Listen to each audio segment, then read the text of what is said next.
Clean House Mente Ni Ne Miko Gaga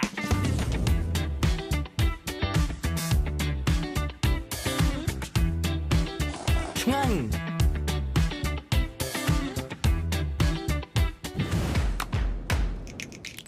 សួស្តីបងប្អូនអរគ្នាស្វាគមន៍មកកាន់កម្មវិធីជាវ័យរដូវកាលទី3ទីបំផុតការរងចាំរបស់បងប្អូនទាំងអស់គ្នាការរងចាំរយៈពេល1ឆ្នាំជាងដែលទាំង message ទាំង comment គ្រប់ episode ចន្លោះរដូវកាល message ផងអីផងប្រាប់ថាកាលបានចេញ season ទី3នៅពេលនេះការរងចាំរបស់បងប្អូនទាំងអស់គ្នាគឺបានមកដល់ហើយខ្ញុំបានសង្ឃឹមថារដូវកាលទី3នេះគឺជាដំណើរមួយដ៏ល្អសម្រាប់បងប្អូនទាំងអស់គ្នាដែលជាអ្នកគាំទ្រកុំភ្លេចថាកម្មវិធីជាវ័យគឺជាកម្មវិធីរបស់បងប្អូនទាំងអស់គ្នាហើយជាក់ស្ដែងបងប្អូនបានឃើញហើយថាយើងឡើងប្រាប់បានមួយទៀតហើយគឺ logo ជាវ័យនៅពីក្រោយហ្នឹងដែលបានមកពីការចែករំលែករបស់បងប្អូនទាំងអស់គ្នាតាំងពីដើមមកតែតក៏ចេញខ្លះជា logo មួយទៀតចឹងយើង upgrade ម្ដងតិចដោយឡែកខ្ញុំហ៊ានធានាថានៅក្នុង season ទី3នេះនឹងមានរឿងរ៉ាវជាច្រើនជាមេរៀនបូករួមជាមួយនឹងចំណេះដឹងជាច្រើនដែលបងប្អូនទាំងអស់គ្នាមិនដែលដឹងហើយខ្ញុំអត់ហ៊ាន spoil លើហ្នឹងទេទុកឲ្យបងប្អូនទាំងអស់គ្នាទន្ទឹងរង់ចាំហើយដដែលសុកទុកយ៉ាងណាហើយបងប្អូនទាំងអស់គ្នាបែររយៈពេល1ឆ្នាំប៉ុន្តែអ្នកដែលស្ដាប់ YouTube តាមរយៈចន្លោះរដូវកាលហ្នឹងក៏នៅតែបន្តដែរនៅក្នុងសប្តាហ៍នេះនៅក្នុងអេពីសូតទី1របស់កម្មវិធីជាវ័យរដូវកាលទី3ខ្ញុំបានអញ្ជើញភ្ញៀវកិត្តិយសមួយរូប ភ្ញៀវកិត្តិយសមួយរូបនេះគឺជាបងប្រុសដែលល្អហើយគាត់គឺជាមនុស្សដែលប៉ាកែចង់ជួបគាត់ថាតើគាត់គឺជាអ្នកណាយើងស្វាគមន៍គាត់ទាំងអស់គ្នាសួស្តីហៀជំរាបសួរ សុំតែជួបមុខគ្នាថ្ងៃជំរាបសួរទៀត បាទតាមទម្លាប់របស់ខ្ញុំក្បាលដំបូងខ្ញុំអត់ដែរតម្លាក់សលេងមីក្រូខាងនោះទេប៉ុន្តែគាត់សើចរហូតធ្វើខ្ញុំត្រូវទៅតម្លាក់ឥឡូវនេះខ្ញុំតម្លើងឲ្យគាត់វិញអញណែនាំខ្លួនបាន បាទជំរាបសួរខ្ញុំឈ្មោះងូតឡើងចង់ភ័យ មានល្បីអ្នកតា ខ្ញុំឈ្មោះហុកឡៃខ្ញុំជាប្រធានក្រុមហ៊ុននាំចេញនាំចូលបាទ ដោយមិនចាំបាច់ប្រាប់ឈ្មោះទាំងអស់ បាទ វាមានច្រើន បាទអូខេ ហើយខ្ញុំគឺជាowner លាក់មុខមួយរូបដែររបស់ business របស់ប្រពន្ធគាត់ នំប៉័ងហោះ អូខេ ខ្ញុំជាអ្នកទៅសេ recipe ប្រពន្ធគាត់អ្នកចេញមុខធ្វើ អូខេអរគុណមែនតើអញ្ចឹងដូចបងប្អូនទាំងអស់គ្នាបានឮហើយគាត់គឺជាអាជីវករឆ្នើមមួយរូបដែលមាន business ច្រើនមែនតើដោយឡែកតាក់ទងជាមួយនឹងនំប៉័ងហោះដែលខ្ញុំតែងតែនិយាយតាក់ទិនជាមួយនឹងនំប៉័ងមួយហ្នឹងណាគ្រប់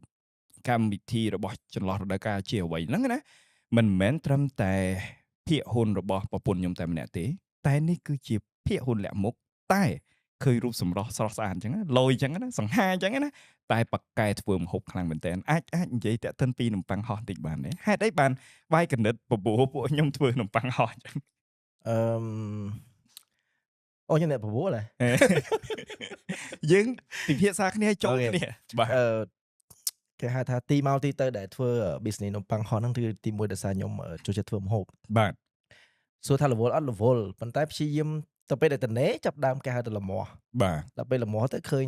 របរមួយដែលនឹកឃើញថារបរអីដែលវាដូច fast food វាលឿនហើយវាឆ្ងាញ់ហើយវាអាចញ៉ាំបានគ្រប់ពេលហើយវាខ្ចប់ទៅក៏នៅតែជាម្ហូបមួយដែលឆ្ងាញ់ បាទ ហើយឃើញចង់បំបែកថាធ្វើម៉េចឲ្យមានចំណីរបស់ស្រុកខ្មែរយើងមួយដែលដូចថាវាមិនដូច sandwich ក៏វាអត់ដូចនំប៉័ងដតៃដែលនៅស្រុកគេដែរអញ្ចឹងអានំប៉័ងដាក់សាច់របស់ខ្មែរយើងអ្នកណាគេក៏ស្គាល់ដែរពាក្យថានំប៉័ងដាក់សាច់ប៉ុន្តែយើងចង់ធ្វើនំប៉័ងដាក់សាច់មួយដែលវាប្លែកវាឆ្ងាញ់ជាងមុនហើយវា ហៅថាទាំងប៉ាតេខាងក្នុងទាំងសាច់បៀកទាំងគ្រប់យ៉ាងដែលយើងធ្វើព្យាយាមធ្វើមកតាំងពីជ្រក់តាំងពីម្ទេសគ្រប់យ៉ាងយើងចង់ឲ្យគាត់មានអារម្មណ៍ថានេះគឺជានំប៉័ងដាក់សាច់ដែលវា premium តែនៅក្នុងតម្លៃមួយដែលអ្នកណាក៏ញ៉ាំបាន អូខេចុះបើខ្ញុំនិយាយអំពីឲ្យជារសឬក៏រូបធាតុផ្សំទាំងអស់តើអាចបកស្រាយបានទេថាតើនំប៉័ងហោះវាមានសភាពខុសប្លែកគ្នាជាមួយនឹងនំប៉័ងប៉ាតេរបៀបម៉េចទៅដតៃណា តាមខ្ញុំគិតមិនមែនថាខ្ញុំអត់ដែរបានញ៉ាំនំប៉័ងសាច់គេដែលថាគេឆ្ងាញ់ទេគេមាននំប៉័ងដាក់សាច់គេដែលធម្មតាឆ្ងាញ់ដែលយើងធ្លាប់ញ៉ាំពីមុនដែរ បាទ ប៉ុន្តែគាត់ថានិយាយដោយភាពស្មោះត្រង់ទៅគឺមិនមែនថាយើងចូលខាងខ្លួនឯងទេបន្ទាប់ពីញ៉ាំនំប៉័ងដាក់សាច់ខ្លួនឯងនំប៉័ងហោះនោះរបស់ខ្លួនឯងមកគឺ ទទួលស្គាល់ថាអត់មានតន់ញ៉ាំនំប៉័ងដាក់សាច់ណាឆ្ងាញ់ជាងនឹងមែន អូខេ តដែលនេះបងប្អូនណាដែលមិនទាន់បានភ្លក់ទៅភ្លក់ឲ្យហើយសិនហើយចាំរ៉េតមករ៉េតថាតើនំប៉័ងហោះមានបន្ទុកប្រមាណអីប្រមាណសម្រាប់បងប្អូនទាំងអស់គ្នានេះព្រោះកៃឡូលឺពីមាត់អ្នកធ្វើអ្នកញ៉ាំអីចឹងណាអញ្ចឹងថាចេះថាចុះអ្វីដែលសំខាន់គឺពួកខ្ញុំតែងតែនិយាយថារូបមន្តទាំងអស់គឺជារូបមន្តនៅក្នុងចង្ក្រានបាយរបស់ខ្លួនឯងហើយចង្ក្រានបាយនោះគឺជាចង្ក្រានបាយរបស់គាត់នឹងដោយឡែកនៅក្នុងថ្ងៃនេះយើងទាញចូលប្រធានបទអបិយជំនឿវិញហៀគឺជាខ្ញុំហៅថាហៀបងប្រុសឬក៏ហៀជាបុគ្គលម្នាក់ដែលដើរទៅលើជ្រុងវិទ្យាសាស្ត្រជាអ្នករកស៊ីជាអ្នកប្រកបរបរជាច្រើនមុខតើហេតុអ្វីមានវត្តមាននៅត្រង់កន្លែងនេះនៅពេលនេះតើមានអ្វីដែលតាក់ទាញឲ្យបងឲ្យហៀជឿថានៅលើលោកនេះមានរឿងអបិយជំនឿបើសម្រាប់ខ្ញុំជាមនុស្សម្នាក់ដែលថាសួរថាជឿអត់ក៏ជឿតែសួរថាឲ្យវាជឿស្លុបពេកអត់ក៏វាមិនមែនខ្ញុំដូចថា50ពាក្យថាអបិយជំនឿខ្ញុំនឹងជឿទៅលើដោយវាសមហេតុសមផលប៉ុន្តែក៏អត់ប្រមាថតែឲ្យជឿលើលុបតាមគេពេកដូចថាអ្នកណានិយាយអីក៏ធ្វើតែរឿងពិតគេបន្លាចអីក៏ធ្វើតែខ្លាចតាមគេអត់បាទប៉ុន្តែវាមានហេតុការណ៍មួយដែលយើងជួបដោយខ្លួនឯងបាទដល់អញ្ចឹងយើងចាប់ផ្ដើមគិតថាអូនៅលើโลกនេះវាយើងមានចម្លើយមួយឲ្យខ្លួនឯងថាអូនៅលើโลกនេះពិតជាមានរឿងអបិយជំនឿមែនអូខេអញ្ចឹងមានន័យថាមិនមែនជាមនុស្សម្នាក់ដែលថាអូគ្រូនោះប៉កែបាក់ទឹកបាក់ដីទៅមើលតាមគេអូគ្រូនេះប៉កែសោចទឹកបាក់ទឹកបាក់ដីទៅតាមគេលុះត្រាតែឃើញខ្លួនឯងវាអញ្ចឹងមែនលុះត្រាតែវាចាប់ផ្ដើមយើងមានចម្លើយឲ្យមើលខ្លួនឯងថាអូនិយាយខកស្ដាប់គឺ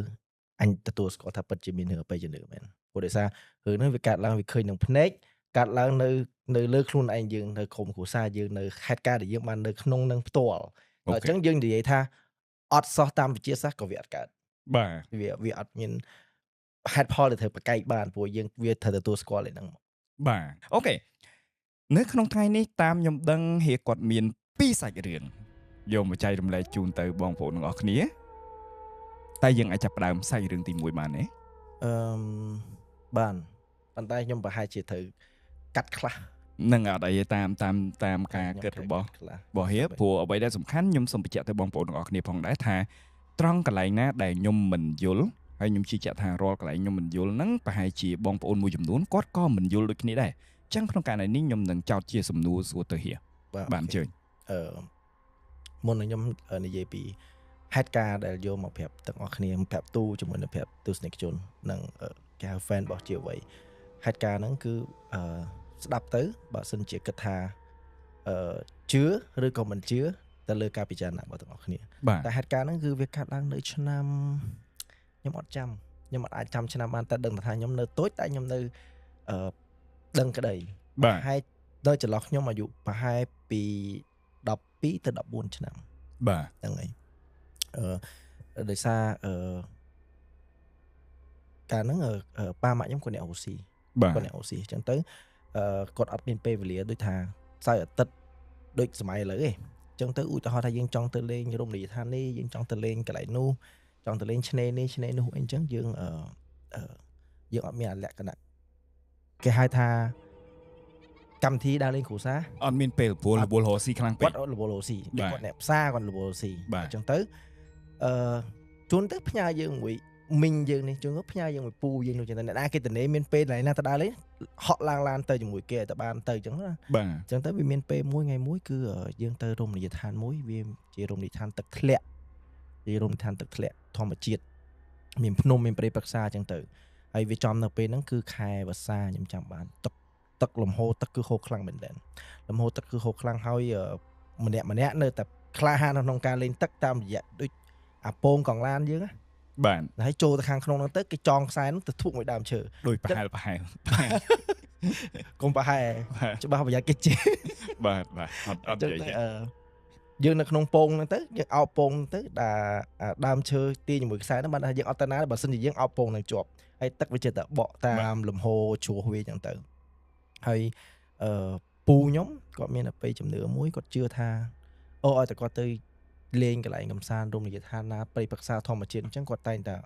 កំងមហូបមកអីចឹងណាមុនគាត់ញ៉ាំគាត់មានបេះកាច់មហូបកាច់កមាន់កាច់ជើងមាន់បាយទីទុយចឹងដាក់នៅជ្រុងណាមួយចឹងទៅគាត់ហៅអ្នកគេតាមថែសារទឹកដីនៅនឹងអីចឹងទៅតែ ម្ចាស់តំបន់ គាត់ធ្វើតែអញ្ចឹងរហូតគ្រប់ពេលតែទៅកន្លែងណាក៏ដោយធ្វើអញ្ចឹងដែរយើងដល់ទៅសមហ្នឹងថាហ្នឹងជារឿងធម្មតាទេគាត់ថាមហូបម្ដងមុនយើងញ៉ាំគាត់រៀបធ្វើអាហ្នឹងមកជារឿងរបស់គាត់អញ្ចឹងទៅហើយថ្ងៃហ្នឹងនៅហេតុការណ៍ហ្នឹងគឺពួកខ្ញុំចាំគឺចន្លោះពេលពួកយើងកំពុងចាំមហូបអត់តមកដល់យើងក៏លេងទឹកទៅលេងស្រាប់វាដូចជារឿងផ្្លាត់ស្នៀតមួយក៏យើងអត់ដឹងក្មេងៗទៅអោបតាមពងច្រើនទៅនៅលើពងនៃពូខ្ញុំគាត់នៅកណ្ដាលគាត់ធ្វើគោលចំហមួយហ្មងហើយទៅក៏មិនដឹងជារបូតដៃគាត់ឬក៏មិនពួកខ្ញុំអត់អីពួកខ្ញុំក្មេងៗដែលអត់កម្លាំងសោះទៅតោងពងជាប់អត់អីតែគាត់ទៅជារបូតគាត់របូតទៅគាត់បហូរទៅតាមទឹកអំបោកតាមទឹកហ្នឹងទៅពួកមានពូខ្ញុំម្នាក់ទៀតគាត់ឃើញសភាពហ្នឹងគាត់ហក់ចុះពីលើអាខែកញ្ចោះគេហ្នឹងបាទទៅតាមលំហូរទឹកនោះទៅតើចាប់គាត់ជាប់អូជួយតន់បាទជួយតន់ចាប់ពូខ្ញុំមួយនឹងជាប់គាត់ឡើងមុខស្វាយហើយបានថាគាត់ឆ្លក់ទឹកគាត់ដូចថាដូចឆ្លក់ទឹកចឹងដូចគាត់ត្រូវលបួសច្រើនទេដូចអត់មានលបួសប្រហែលជាបោកប៉ះថ្មតិចតួចព្រោះឡើយហ្នឹងវាថ្មធម្មជាតិច្រើនហើយទឹកជ្រោះវាហូរចឹងហើយទៅប្រហែលជាបុកថ្មតិចតួចតែអត់ជាមានទៅ focus ទៅលើលបួសអីហ្មងគាត់ថាគាត់ចេញជាមុខស្វាយគាត់ហត់ថប់ដង្ហើមគាត់ដោយសារទឹកបុកមុខគាត់ពេកកំដៅបាទគាត់ឡើងមកលើគុកទៅបាទឡើងមកលើគុកមកហូបមកដល់ដូចអ្វីដែលបានប្រាប់មុននឹងចឹងដល់ពេលមកហូបមកដល់យើងមិនចាំអាទម្លាប់របស់យើងមួយរហូតដល់ថាវាត្រូវមានអាបេះបោចហ្នឹងដាក់ទៅគល់ឈើគល់ដើមឈើចុងនេះចុងនោះអីចឹងណាអត់ធ្វើដល់ពេលមានអ្នកទៀតគាត់ទៅធ្វើគាត់នឹកឃើញគាត់ទៅធ្វើអ្នកដែលទៅចូលរួមមួយគ្នាហ្នឹងមីងខ្ញុំក៏អ្នកណាខ្ញុំអត់ចាំគាត់ទៅធ្វើពូខ្ញុំគាត់ស្រែកពូម្នាក់ដែលរងគ្រោះដែលគាត់របូតពងគាត់ស្រែកមកបាច់សែននៅវាស៊ីទេរៀបអញ្ចឹងថាមិនបាច់សែននៅវាស៊ីទេខំសែននៅវាចិត្តងាប់ធ្វើអញលងទឹកហើយស្មាតូក៏និយាយពាក្យគាត់ស្ដាប់ហ្នឹងដូចរបៀបគាត់មោម៉ៅបាទយល់សុំទោសគាត់ជេរបាទគាត់ដូចគាត់ជេរគាត់មោម៉ៅតាមភាសាហួននៅធម្មតាគាត់មោម៉ៅហ្នឹងបាទខំសែនឲ្យចិត្តងាប់ឲ្យអញលងទឹកគាត់ទៅគិតអញ្ចឹងហើយក៏វារឿងក៏វាចប់ទៅគឺញ៉ាំអីធម្មតាដើរលេងអីធម្មតាទៅម្លងបានប្រហែលខ្ទង់2សប្តាហ៍ពូខ្ញុំហ្នឹងគាត់ចាប់ដាប់អត់ស្រួលខ្លួនគាត់ដូចគាត់ទៅជាមនុស្សមួយឈឺហ្មងលហិតលហើយអត់ចង់ញ៉ាំអីហើយគីឡូគាត់ស្រកយកហើយយើងសម័យហ្នឹងបើដកឆ្នាំខ្ញុំឲ្យដកអាយុខ្ញុំជាងហ្នឹងនៅឆ្នាំ2000ស្ដើងហ្នឹងមើលទៅនេះ2000ស្ដើងមិត្តចន្លោះពី2004ចុះក្រោមហើយគាត់ស្រកគីឡូគាត់ស្រកគីឡូមែនតើស្រកគីឡូឡើងគ្រប់គ្នាភ័យយើងអាចកំណត់គីឡូមុននឹងកើតហេតុនឹងក្នុងពេល2អាទិត្យតើគាត់ស្រកប្រហែលប្រហែលខ្ញុំអត់ចាំទេពេលហ្នឹងប្រហែលជាចាស់គាត់ចាំបើខ្ញុំដឹងតែថាពូខ្ញុំធ្លាក់ខ្លួនឈឺអត់ស្រួលខ្លួនហើយអត់ចង់ញ៉ាំអីអត់ចង់និយាយនរណាគេចង់នៅតែក្នុងកន្ទប់ហើយគីឡូគឺធ្លាក់ជាកំហុកហ្មងធ្លាក់រហូតដល់យើងខ្លាចទៅជាមនុស្សមួយដែលថាសឹងថាស្បែកដប់ឆ្អឹងកម្មាខ្មែរយើងមួយគ្របព្រំជាប់ស្គមដូចស្រាវដូចសលៃដូចសល់តែឆ្អឹងស្មាតោះសម័យមុនដែលគេមិនសូវមានជឿនលឿនដែលគេការផ្សព្វផ្សាយចំណេះដឹងពាក់ព័ន្ធនឹងជំងឺអេដអត់សូវទលំទលាយគេចោទប្រកាន់ថាអេដផងពួកអ្នកកើត HIV ពីមុនឲ្យតែស្រកគីឡូស្គមអីចឹងទៅគេចោទទៅផ្លូវហ្នឹងហ្មងត្រឹមត្រូវហ្នឹងចំណេះដឹងពាក់ព័ន្ធហ្នឹងវាពេលហ្នឹងវាអត់តន់ទលំទលាយអញ្ចឹងទៅគេចាំអ្នកខ្លះគេចាំអារម្មណ៍ចេះទៅចាំអារម្មណ៍ចុះទៅយើងក៏ព្យាយាមអូខេយកគាត់ទៅពេទ្យយើងអត់ចោលទេពេទ្យយើងត្រូវទៅពេទ្យជួសឈាមមើលក្នុងស្រុកសិននៅតែអត់ឃើញមូលហេតុតែគាត់នៅតែអត់ញ៉ាំអីលហិតលហើយអត់ចង់និយាយរហូតដល់ណាចង់នៅតែក្នុងកន្ទប់បាទហើយទន្ទឹមពេលហ្នឹងយើងក៏បងប្អូនចាស់ក៏គាត់ហែកផ្លូវទៅជំនឿមួយដែរគាត់ទៅមើលឲ្យគេរកមើលថាមានខុសអីអត់អីចេះមួយចេះពីរចឹងណាអ្នកនេះថាខុសនោះអ្នកនោះថាខុសនេះប៉ុន្តែយើងធ្វើអាផ្លូវក្នុងក៏ធ្វើអាផ្លូវក្រៅវិទ្យាសាស្ត្រក៏យើងធ្វើតាមពេទ្យនៅតែអត់អាចអីជួយគាត់បានបាទជួយគាត់បានរហូតដល់យើងសម្រេចចិត្តយកគាត់ទៅពេទ្យស្រុកក្រៅយកទៅដល់ពេទ្យស្រុកក្រៅបានប្រហែលជាមួយសប្តាហ៍ពេទ្យស្រុកក្រៅក៏គាត់មើលមកថាអត់មានបញ្ហាអីបាននេះថាថ្លើមគ្រឿងក្នុងឬក៏អីឲ្យវាចាត់ជាចោតជាបញ្ហាជា result មួយថាអូខេឈឺនឹងហើយដោយសារអញ្ចឹងហើយមិនជួបបញ្ហាអញ្ចឹងវាអត់បាទវាអត់មានក៏ គាត់សម័យខ្លួនគាត់ថាគាត់អត់ចង់មើលទេគាត់ដូចគេហៅថាបាក់ទឹកចិត្តហើយក៏គាត់ដូចធុញថប់នឹងការដែលគេជូនគាត់ទៅនេះជូនគាត់ទៅនោះហើយនៅតែអត់ធូរស្បើយហើយខ្លួនឯងគាត់ខាងក្នុងខ្លួនឯងគាត់គឺគាត់អត់ចង់និយាយអ្នកណាគឺគាត់សម្រេចចិត្តថាចង់យកគាត់មកផ្ទះវិញបាទអញ្ចឹងចាស់ទុំគុំគ្រួសារភាសាគ្នាទៅក៏បញ្ជូនគាត់មកវិញពេលដែលបញ្ជូនគាត់មកវិញអញ្ចឹងមិនដូចអ្នកផ្ទះខ្ញុំដឹងផ្ទះទាំងអស់គ្នាផ្ទះទូឬក៏ផ្ទះទាំងអស់គ្នាគិតជឿនឹងអត់ទេតែបើផ្ទះខ្ញុំក្នុងវងគ្រួសារខ្ញុំគឺពួកខ្ញុំមានតែបីជំនឿជឿលើរៀលសពមួយប្រភេទរៀលសពដែលយើងទៅរៀលសពអីអត់ដឹងទេតែបើយល់សពប្រភេទអញ្ចឹងពួកខ្ញុំរៀងចាប់ដើមសង្ស័យតែផ្ទះខ្ញុំយកជាគោលហ្មងគឺថាទៅរៀលសពឃើញបាក់ថ្មិញឬក៏សពឃើញថាមានសាច់ញាតិយើងមួយមកសុំកយើងញ៉ាំអញ្ចឹងហ្នឹងហើយទៅពេលទៅយកមកផ្ទះបានប្រហែលជា 4-5 ថ្ងៃម៉ាក់ខ្ញុំផ្ទាល់ម៉ាក់ខ្ញុំហ្នឹងគាត់យកសពថាពូខ្ញុំហ្នឹងគាត់មកសុំកញ៉ាំពូដែលធ្លាក់ខ្លួនឈឺបាទថាមកសុំកម៉ាក់ខ្ញុំថាគាត់អង្ករញ៉ាំហីគាត់សុំកញ៉ាំផ្ទះគាត់អង្ករហ្មងហើយម៉ាក់ខ្ញុំក្នុងយកសពមកម៉ាក់ខ្ញុំហ្នឹងម៉ាក់ខ្ញុំថាមិនចឹងមិនបដ ாய் ដល់ថ្នាក់ផ្ទះអង្ករលីអញ្ចឹងម៉ាក់ខ្ញុំហ្នឹងក្នុងយកសពម៉ាក់ខ្ញុំឲ្យម៉ាក់ខ្ញុំឲ្យអញ្ចឹងម៉ាក់ខ្ញុំខុសពីគេងមកក្នុងជីវិតពិតរបស់គាត់រៀងធូរចិត្តដែរបាទពួកគាត់ពួកខ្ញុំជឿថាការយកសពឃើញសុំកហ្នឹងបើសិនជាយើងមិនឲ្យស្មានយើងអត់បន្តជីវិតឲ្យគាត់ទេយល់តាមការជឿរបស់ពួកខ្ញុំរបៀបថាអស់លក្ខណៈការជឿរបស់គ្រួសារបាទដល់លើរឿងសពមិនថាជឿគ្រប់យកសពទេតែរឿងសពរបៀបអញ្ចឹងគឺយើងកាត់សម្គាល់យើងចាប់ដើមសម្គាល់ហើយវាចៃដន្យយើងមានសាច់ញាតិយើងពងតែឈឺធ្ងន់ស្រាប់បាទតែម៉ាក់ខ្ញុំថាអូយ៉ាងណាមិញក៏វារៀងគ្រាន់បើព្រោះនៅក្នុងយកសពគាត់ឲ្យអង្គអញ្ចឹងគាត់មានការជឿមួយថាអាហ្នឹងដូចជាយើងបានបន្តជីវិតឲ្យគាត់អញ្ចឹងដូចមានផ្លូវដោះស្រាយបានបាទហើយក៏ចប់យើងយកសពហ្នឹងម៉ាក់ខ្ញុំក៏គាត់ថាគាត់អារម្មណ៍គាត់អត់ល្អទេដូចថាគាត់ត្រូវទៅខេត្តខាន់ស្អែកហើយគាត់អត់ចង់ចោលរឿងពូខ្ញុំអត់ស្រួលខ្លួនណាអញ្ចឹងទៅអ្នកផ្ទះខ្ញុំហ្នឹងជាប្រចាំធម្មតាធ្លាប់មានកន្លែងមីងមួយដែលយើងគោរពបានន័យថាគាត់ជាគ្រប់ជាផ្លូវអបិយជំនឿបានន័យថាយើងចង់ដឹងដូនតាយើងខុសឆ្គងយ៉ាងម៉េចយើងធ្លាប់តែប្រើសេវាកម្មគាត់ទៅគេហៅថាយើងជឿគាត់យើងពឹងអាស្រ័យគាត់ឲ្យស៊ូរឿងផ្លូវក្នុងគ្រូប្រចាំគ្រួសារបាទរបៀបអញ្ចឹងគាត់ក៏មិនជាគ្រូដែរគាត់ដូចថាកន្លែងអ្នកដែលគេគាត់តាំងសិលគាត់មានទីតាំងអាសនៈរបស់គាត់តែគាត់មិនជាគ្រូទីអីចឹងអត់មានមិនជាទទួលទីអីចឹងទេបាទគាត់អត់ទទួលភ្ញៀវសាធារណៈតែខ្ញុំដឹងថាមីងហ្នឹងគឺពួកខ្ញុំធំនឹងក្តីមកគឺម៉ាក់ខ្ញុំគឺប្រើគាត់មកដូចថាពឹងគាត់សួរនាំគាត់ផ្ទះយើងមានបញ្ហាឲ្យតែពាក់ព័ន្ធផ្លូវក្នុងយើងចែកសួរគាត់ចឹងទៅហើយម៉ាក់ខ្ញុំគាត់ថាអូខេចឹងទៅពឹងគាត់តាមខ្ញុំចាំទៅពឹងគាត់ហ្នឹងខ្ទង់ប្រហែលម៉ោង 4 ល្ងាចហើយវាចំចូលភាសាហ្នឹងមីងហ្នឹងគាត់ថាគាត់អាចចេញក្រៅបានទេតាមទម្លាប់របស់គ្រូរបស់គាត់តាមអ្នកដែលគេស្នងគាត់ដែលគេកាន់គាត់ហ្នឹងគឺចេញក្នុងភាសាគាត់មិនអាចចេញក្រៅផ្ទះបានទេក៏អត់ទទួលពិធីអីក្រៅបានទេតែដោយសារម៉ាក់ខ្ញុំព្យាយាមវល់ក្នុងចិត្តម៉ាក់ខ្ញុំគាត់គិតថាជួយចង់ធ្វើអីឲ្យហើយអស់ចិត្តគាត់មុនពេលគាត់ទៅធ្វើការងារនៅខេត្តពេលនោះបាទហើយទៅក៏ចរចាជាមួយគាត់ទៅប្រហែលជាតំណែងរវាងភាពជិតស្និទ្ធរបស់ម៉ាក់ខ្ញុំជាមួយនឹងមីងហ្នឹងគាត់មកមួយគ្នាយូរឆ្នាំហើយអញ្ចឹងទៅបងមីងគាត់សុខចិត្តគាត់ថាអូខេអញ្ចឹងល្មមលោកគាត់ព្រមវាចូលម៉ោង 5 កន្លះល្ងាចហើយអូយបយូរដែរណាបាទពេលយើងសិលវិធីក្នុងការនិយាយដល់ពេលទៅប្រហែលជា 5 កន្លះហើយមិនគាត់ព្រមយើងស្រាប់គាត់ព្រមគាត់មកដល់ផ្ទះពូខ្ញុំដែលអត់ស្រួលខ្លួនហ្នឹងណាគាត់មកដល់ថ្ងៃចិត្តលិចគាត់មកដល់ពួកយើងក្មេងៗហ្នឹងគឺស្រូទៅចង់ដឹងចង់លឺហ្នឹងហើយចង់ដឹងចង់លឺគឺទៅហត់ឡើងលើពុកគាត់ក្លុំភួយ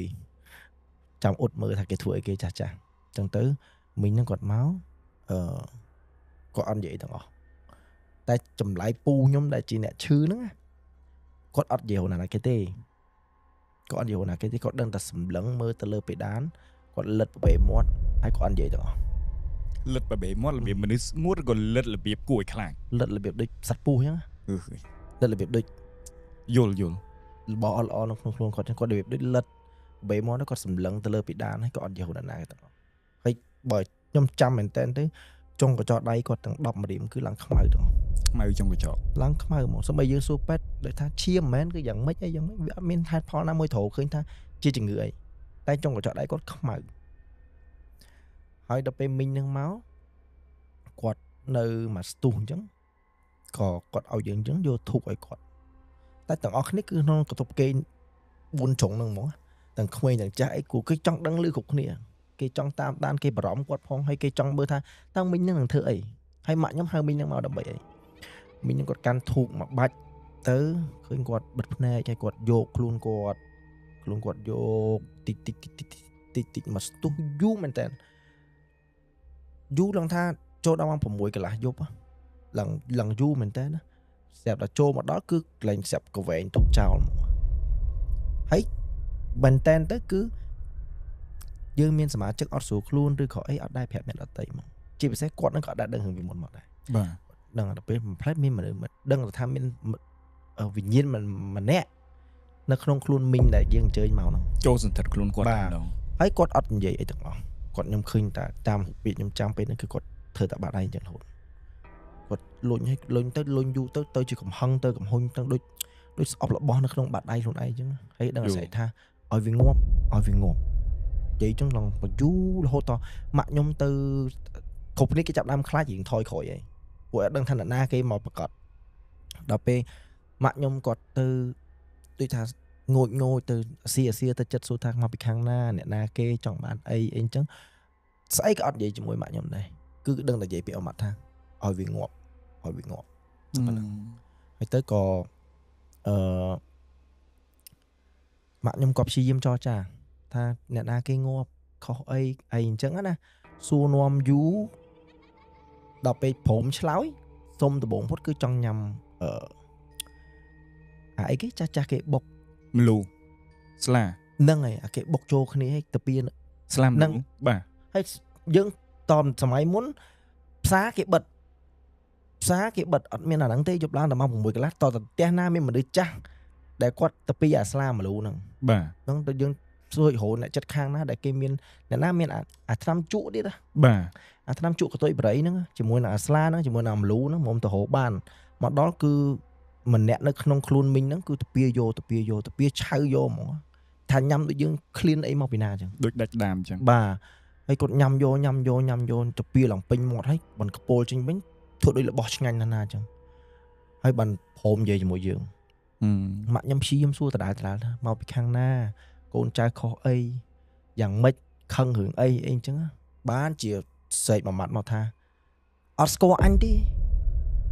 ហើយម៉ាក់ខ្ញុំក៏ឆ្លើយថាអត់ស្គាល់ទេកូនចៅពិតជាអត់ស្គាល់មែនបើអត់ប្រាប់ទាំងមិនបានដឹងស្គាល់ថាអត់ស្គាល់អញទេ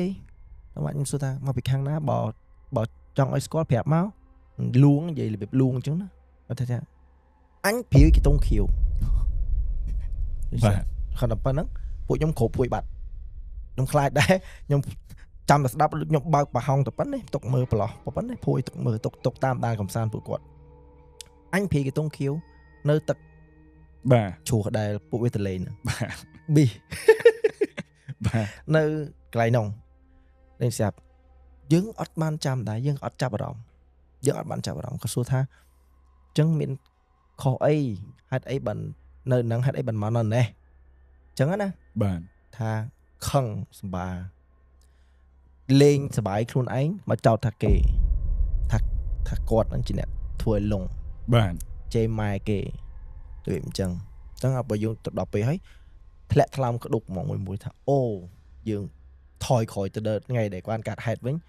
ពិតជាមានរឿងនឹងកាត់ឡើងមែន បាទ ប៉ុន្តែនៅរមណីយដ្ឋានទាំងមូលយើងបើយើងនិយាយពីពេលជំនឿវាតែតែមានទេអរុកអរិយអ្នកតាព្រៃប្រឹក្សាមិនដឹងយើងក៏មិនដែលចាប់អារម្មណ៍ថាទៅជាមានព្រាយទៅជាមានស្អីដែលកំណាចកាយសាហាវអីយើងអត់ដឹងដល់ពេលគេណែនាំខ្លួនគេគឺជាព្រាយកតុងខៀវទៀត បាទគេឲ្យឈ្មោះគេមកអញ្ចឹងហ្មងហើយគេរាយរាប់ព្រឹងគេខឹងហ្នឹងមកគឺជាហេតុការណ៍ដែលយើងកាត់ឡើងហ្នឹងមក គេខឹងសំហេតុផល ខ្ញុំអត់ហ៊ាននិយាយថាសំហេតុផលឬក៏អត់ តែរឿងកើតហើយ រឿងហ្នឹងកាត់ហើយ បាទ ដល់ពេលទៅថាអូដឹងប៉ុន្តែដល់ពេលគ្រាន់តែគាត់ចាប់ផ្ដើមនិយាយហើយនឹងសារភាពថាខ្លួនឯងជាណាគេយើងកលេចទៅពូយើងដែលដេកលើក្រែឈឺហ្នឹងគាត់លែងមើលទៅអញ្ចឹងគាត់មានសភាពគាត់បែរមកស្ដាប់មួយយើងមក ដូចគាត់មានប្រឡឹងត្រឡប់មកវិញ ទៅជាទស្សនិកជនដែរ ហ្នឹងហើយទៅជាទស្សនិកជនហើយគាត់យំ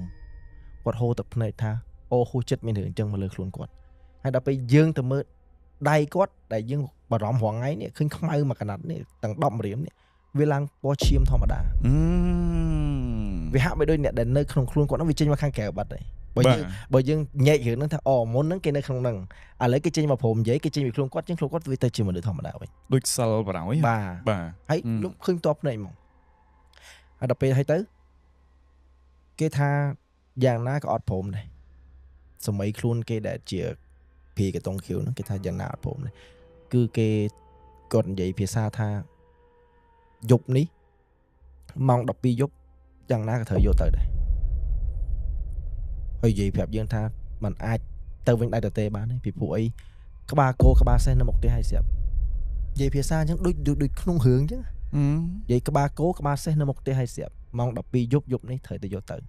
ហើយมันអាចទៅវិញដែរទេបានទេព្រោះគេអាភាសាគេនិយាយបានថាដូចគេធ្វើ list ហើយដូចទៅសេបញ្ជីឈ្មោះហើយថាមានមនុស្សនាំទៅវាអញ្ចឹងណា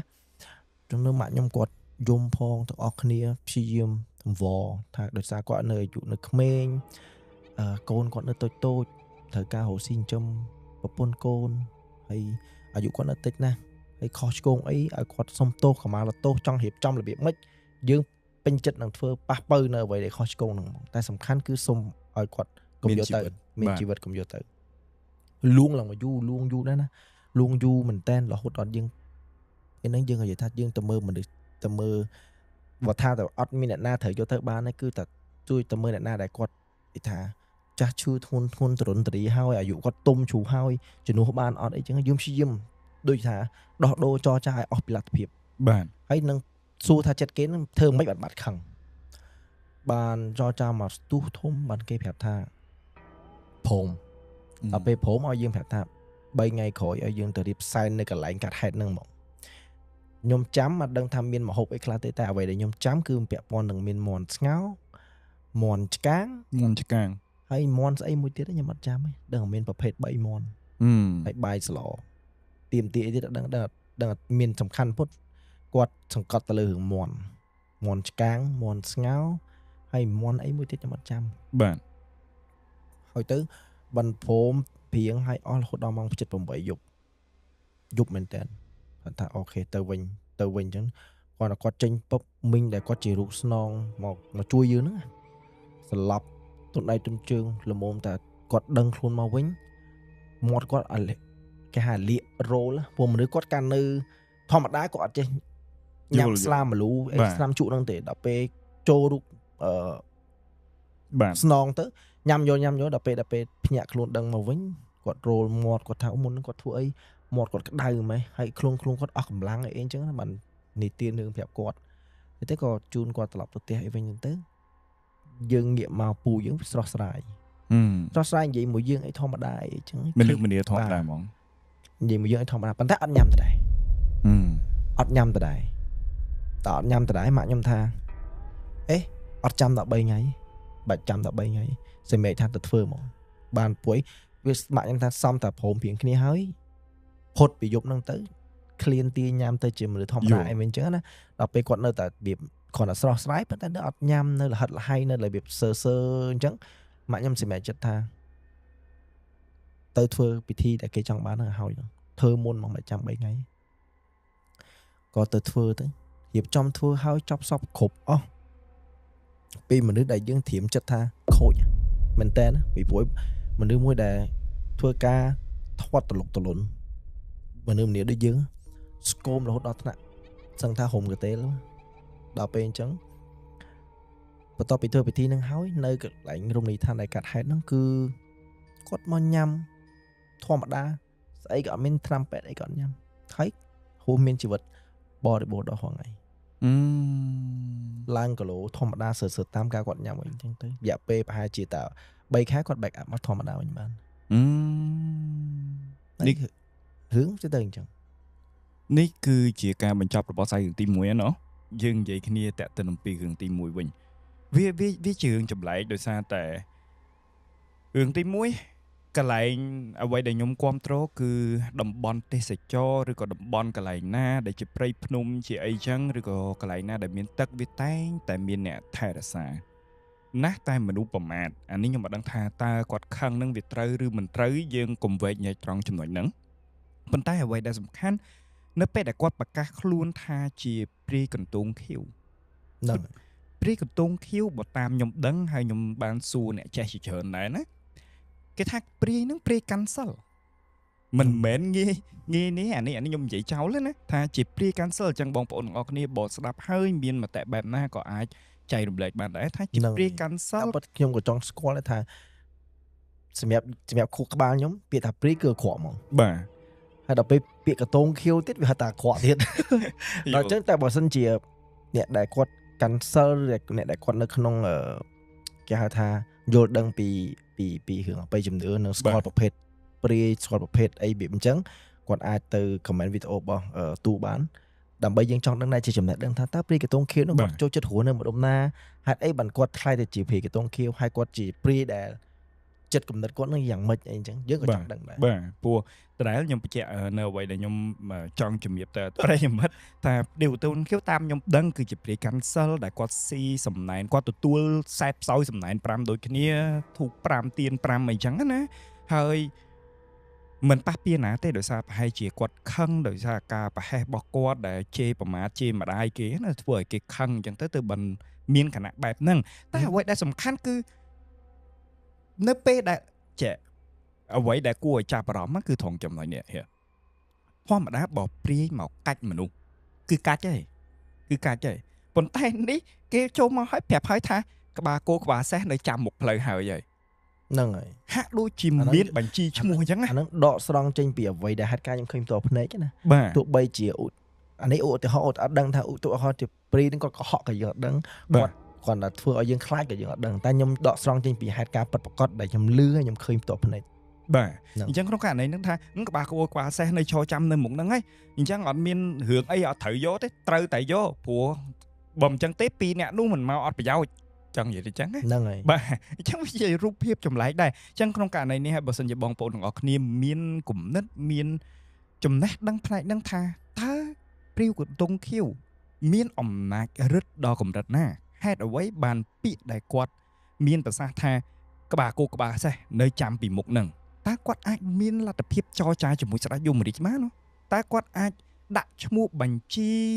អ្នកណាដែលត្រូវស្លាប់ឬក៏អ្នកណាដែលត្រូវកាច់អ្នកណាដែលគាត់ត្រូវយកនៅក្នុងបញ្ជីរបស់គេហៅថាអាសភៅស្បៃឆ្កែរបស់គេណាលីសឈ្មោះរបស់គេបានដែរចឹងយមរាជបាទបញ្ជីយមរាជចឹងក្នុងករណីនេះឲ្យសូមបងប្អូនទាំងអស់គ្នាបញ្ចេញមតិយោបល់ផងចឹងកន្លែងនេះខ្ញុំអត់មានយោបល់អីទេចូលដល់សាច់រឿងទី2របស់យើងចូលដល់សាច់រឿងទី2សាច់រឿងទី2ចង់ដឹងពីរឿងអីគេរឿងដែលខ្ញុំប្រហែលធ្លាប់ប្រាប់ហ្នឹងហើយជារឿងដែលធ្លាប់ប្រហែលព្រោះរឿងហ្នឹងគឺជារឿងដែលគួរឲ្យចាប់អារម្មណ៍រឿងហ្នឹងតែប៉ុន្តែរឿងហ្នឹងវាវែងតែដល់ពេលយើងយកច្បិចយកតែចំណុចមួយដែលខ្ញុំធ្លាប់យកមកប្រាប់ហ្នឹងគឺជារឿងចម្លែកឧទាហរណ៍ថារឿងនេះវែងឧទាហរណ៍ថាមានសោកនាដកម្មមួយកាត់ឡើងលើខ្លួនខ្ញុំអាចនិយាយរៀបរាប់បានទេព្រោះបើតាមនាទីទុំកន្លះម៉ោងទេយ៉ាងនៅមួយគ្នាយូរពេកយ៉ាងនៅមួយគ្នាយូរពេក20ទៅ25នាទីទៀតដែរខ្ញុំឆាយគិតជានាទីបាទអញ្ជើញហើយខ្ញុំឆាយគិតជានាទីឆ្នៃចេញជានំប៉័ងតោះសាច់រឿងគឺឆ្នាំ2006ខ្ញុំត្រូវបានកូនអ្នកចិត្តខាងប៉ុនប៉ងមនុស្សឃាតដោយចេតនាមិនសមសោះមនុស្សល្អប៉ុណ្្នឹងហើយនៅមានប៉ុនប៉ងមនុស្សឃាតទៀតមែនណាខ្ញុំជឿតែឯងមកខាងលឺរឿងហ្នឹងតែប្រហែលជាមុខខ្មើតវិញកូនអ្នកចិត្តខាងផ្ទះខ្ញុំហ្នឹងគឺគាត់មានបងប្អូន2នាក់សូមអបជ័យឈ្មោះព្រោះដោយសារឥឡូវខ្ញុំឲ្យគាត់ចេញពីកប់ហើយគាត់ដូចគាត់អត់សប្បាយចិត្តមួយយើងអ្នកចិត្តខាងដោយសារមិនដឹងមិនប្រហែលជាតាមខ្ញុំគិតនៅតាមរូបភាពជាក់ស្ដែងគឺអានឹងក៏ជាគំរូមួយជាសារមួយចង់រំលឹកទៅណាព្យាបាលដតីទាំងអស់គ្នាដែរថាកុំយកកូនខ្លួនឯងទៅប្រៀបធៀបមួយកូនអ្នកដតីហើយកុំលើកតសារកូនដតីឲ្យមកបន្ទោសផ្អាប់កូនខ្លួនឯងយើងព្យាយាមរកវិធីណែនាំគាត់អប់រំគាត់តាមបែបផែនគ្រួសារយើងឲ្យគាត់យល់វិញកុំយកទីអ្នកដតីមកពាក់ព័ន្ធកាលណាយើងទីអ្នកដតីមកពាក់ព័ន្ធ អ្នកដតីហ្នឹងគឺដូចខ្ញុំអញ្ចឹងវាធ្ង រ ន់ ងគ្រោះដោយ វាធ្ងន់ដែរវាធ្ងន់ស្ទឹងថាស្ទើរស្លាប់គាត់ថាស្លាប់ព្រោះដោយសារម្ដាយគាត់ហ្នឹងគឺរាល់ល្ងាចគឺផ្ទះយើងតែល្វែងហ្នឹងមកជួមួយគ្នាអញ្ចឹងហើយមករាល់ល្ងាចគឺគាត់ជេរគាត់ស្ដីគាត់ថ្មេះឌីលកូនប្រុសខ្លួនឯងពីរហ្នឹងហើយយកតែយើងមកធ្វើគំរូ ប្រៀបធៀបជាមួយនឹង បាទមិនមានន័យថាខ្ញុំហ្នឹងល្អ perfect ទេណាប៉ុន្តែម្ដាយគាត់ហ្នឹងមិនដឹងមិនយកតែខ្ញុំធ្វើគំរូថាអូហើយមើលកូនគេចេះអីរហូតអញ្ចឹងទៅប្រហែលជាពីរអ្នកគាត់ហ្នឹងកើតកំណត់មួយគិតថាដោយសារខ្ញុំមិនម្ដាយគាត់ជេរតាមមើលហើយតែខ្ញុំមួយគាត់ផ្ទាល់ខ្លួនគឺអត់ដែរនិយាយគ្នាទេគាត់ដឹងថាកូនអ្នកនេះកូននេះតែផ្ទាល់ខ្លួនអត់ដែរនិយាយមួយគ្នាទេពួកខ្ញុំខាងអ្នករៀនពួកគាត់ខាងអ្នកដើរពួកគាត់រៀងដើរដែរដើរមែនពួកគាត់រៀងដូចយល់ហ្នឹងហើយអ្នកដើរដែរតែអញ្ចឹងទៅមានថ្ងៃមួយtrong ngày 4 អុំទូកផឹកឡើងខ្ញុំក៏ជួយម៉ាក់ខ្ញុំបោះមុខផ្ទះអញ្ចឹង បាទ បោះមុខសម្អាតមុខផ្ទះអញ្ចឹងទៅហើយធម្មតាទៀតល្វែងដូចគ្នាគេហូស៊ីអញ្ចឹងទៅដល់ពេលហើយប្រហែលជាឃើញយើងបោះផ្ទះអញ្ចឹងចុះឡើងគាត់ជេរកូនគាត់ទៀតមិនដឹងដូចតែគាត់ជេរកូនគាត់ទៀត យល់ ឃើញកូនគេបោះផ្ទះតែខ្ញុំមិនមែនមានន័យថាខ្ញុំទៅបោះផ្ទះឲ្យម្ដាយគេហ្នឹងឃើញគំរូជេរកូនគេទេយើងបោះតាមបែបផែនរបស់យើងទេហើយទៅក៏trong ngày 4 អុំទូកខ្ញុំចាំច្បាស់ថ្ងៃទី1ហើយទៅក៏យើងជប់សម្រាប់3ថ្ងៃក្នុងនាមសិស្សវិទ្យាល័យសម័យហ្នឹងល្ងាចឡើងម៉ោងប្រហែល6កន្លះមិត្តភ័ក្ដិខ្ញុំហ្នឹងគេបបួលទៅជាងខារ៉ាអូខេបែបសាសាឡាជាងខារ៉ាអូខេហ្នឹងគឺមកបត់500បត់ពាន់អីចឹងទៅហ្នឹងបត់300អីចឹងទៅខ្ញុំនៅខេត្តបត់300ដល់កលិបអ្នកអំពេញមកដល់មកបត់300ចុះជិះម៉ូតូទៅគ្នា2នាក់បបោគ្នាទៅ3នាក់ប៉ុន្តែម្នាក់ទៀតគេអត់ទៅពួកម៉ាក់នៅចិត្តគ្នាហ្នឹងហើយទៅបានតែ2នាក់ហើយក៏ទៅជាងហើយក្រៅអូខេសម័យមកគឺមានតែជាងទូឲ្យយើងដែលគ្មានមកហូបគ្មានលក់ភេទជ្ជៈអីទាំងអស់ទឹកសុទ្ធអីកូកាហ្នឹងហើយក៏ជាងទៅពេលបើកតុបទៅកតុបទឹកទៅផ្ទះល្វែងគេធ្វើកតុបខាន់ក្រៅអូខេហ្នឹងដល់ពេលយើងបើកកតុបទៅឃើញពួកគាត់ឃើញពីអ្នកបងប្អូនគាត់ជាងគាត់ថាអូខេជាងយើងខ្លួនហើយយើងក៏អត់មានដែរបាននិយាយនេះក៏អត់ដែរបានឆ្លុះគ្នាដែរគាត់យើងទទួលអារម្មណ៍មួយថាគាត់រៀងសង្ឃឺតយើងហើយគាត់រៀងដូចមិនសូវសប្បាយចិត្តមួយយើងបានទេយើងក៏ហើយនិយាយមួយម៉ាត់ទៅក្នុងចិត្តថាពួកនេះពួកជើងកាងហើយសម័យមុនគេហៅពួកជើងកាងយើងកុំទៅពាក់ព័ន្ធvớiវាជើងតែយើងទៅលេងស្រាប់ចេញមកពីជើងក្រៅអូខេហ្នឹងចប់ប្រហែលជាក្នុងម៉ោង7កន្លះប្រហែល1ម៉ោងជើងពីអ្នកពួកម៉ាក់ហ្នឹងមកតាមផ្លូវហ្នឹងផ្លូវពេលហ្នឹងផ្លូវហ្នឹងគេអត់ទាន់ធ្វើកស៊ូទេផ្លូវដីក្រហមឯងហើយខ្ញុំជិះម៉ូតូខ្ញុំគាត់តែជិះចេញមកប្រហែលបានជាតែ5នាទីខ្ញុំសូកតុកចំកដាក្បាលខ្លួនឯងហ្មងហើយទៅពេលហ្នឹងលែងមានការចងចាំដូចក្បាលយើងគេដាក់មកដបងឡើងចំកដាកទីងក្បាលហ្មងហើយទៅអ្វីដែលចងចាំគឺរវើរវាយថាហងនេះហងនោះដើម្បីការពារខ្លួនហ្នឹងទៅហើយខ្ញុំមិនដឹងថាខ្លួនឯងខ្ញុំត្រូវអីខ្លះប៉ុន្តែដឹងថាខ្ញុំរវើរវាយខ្ញុំព្យាយាមហងក្បាលខ្លួនឯងរបៀបចិត្តទាញដឹងបានអីគេខ្លះបានប៉ុណ្ណឹងយកប៉ុណ្ណឹងបើយកតាមសាច់រឿងសាក់សីដែលគេនៅថ្ងៃកាត់ហេតុដែលគេចាំងភ្លើងម៉ូតូពីចម្ងាយគេធ្វើថាពួកក្មេងៗវាយគ្នាទៀតហើយយប់ពេលហ្នឹង7កន្លះយប់ណាគេជាងក្រៅអូខេម៉ោង6កន្លះព្រឹកអីខៃលោលីបសាឡាអញ្ចឹងទៅអត់ទេគេប្រាប់ថាថ្ងៃអ៊ំទូកអីហ្នឹងហើយដល់ពេលហើយគេចាំងអាភ្លើងម៉ូតូពេលយប់ហ្នឹងគេឃើញមនុស្សច្រើនអ្នកមែនតើវាយមនុស្សដេកម្នាក់ឯងនៅដីហ្នឹងមិត្តភក្តិខ្ញុំដែលគាត់គេមកវាយតែអត់មកក្បាលដបងហ្នឹងគឺអត់ត្រូវគាត់មកត្រូវខ្ញុំហើយគាត់កំឡុងទៅដូចគាត់ការពីខ្លួនគាត់ចម្លៀសខ្លួនគាត់ទៅភាសាគ្នាវានោះ6នាក់ចឹង6ពួន1 6វាសល់តែខ្ញុំ1ហើយខ្ញុំត្រូវខ្ញុំដេកអានេះលើថ្នល់ហើយតាមសាក់សៃក្មេងខ្លះគេជិះម៉ូតូកាត់ផ្លូវហ្នឹងគេទៅរៀនបន្ថែមអីមិនដឹងគេចាំងភ្លើងម៉ូតូគេអត់ហ៊ានទៅមុខទៀតទេព្រោះគេឃើញមនុស្សវាយគ្នាប៉ុន្តែគេឆ្ងល់ថាហេតុអី6នាក់វាយតែម្នាក់ហើយម្នាក់ហ្នឹងគឺខ្ញុំហ្នឹងហើយអញ្ចឹងទៅគេឃើញហេតុការណ៍ហ្នឹងហើយអស់ថាជិះម៉ូតូកិនយើងទៀតណាយកម៉ូតូមកកិនយើងទៀតហើយខ្ញុំមិនដឹងថាគាត់យកមកវាយខ្ញុំហ្នឹងមានអីគេខ្លះទេខ្ញុំដឹងថាមានដបងត្រូវក្បាលដបងខ្ញុំទុកចំកដាក្បាលមិនដឹងថាជាដបងឈើអត់ទេក៏យកដឹងតែមកទុកកដាក្បាលហ្មងដុំថ្មក៏អត់ដឹងស្អីក៏អត់ដឹងក្បាលខ្ញុំខាងកដានេះគឺបែកហើយខ្ញុំដឹងខ្លួនភាសាទៀតគឺខ្ញុំនៅលើម៉ូតូគេកំពុងដឹកខ្ញុំទៅមន្ទីរពេទ្យបង្អែកដោយសារកន្លែងនេះខ្ញុំកាត់ហេតុជាមួយនឹងពេទ្យរដ្ឋហ្នឹងគឺនៅចិត្តគ្នាហ្នឹងហើយកូនអ្នកនៅចិត្តហ្នឹងគឺគេមកជួយខ្ញុំគេស្រែកច្បោច្បាស់ថាវាយគ្នាអីចុះឡើងទៅពួកវាគិតថាខ្ញុំហ្នឹងស្លាប់បាត់ហើយវាគិតថាដល់គោលដៅហើយអញ្ចឹងវាចែកគ្នាបាត់ហើយវាចែកគ្នារត់ហើយអញ្ចឹងទៅ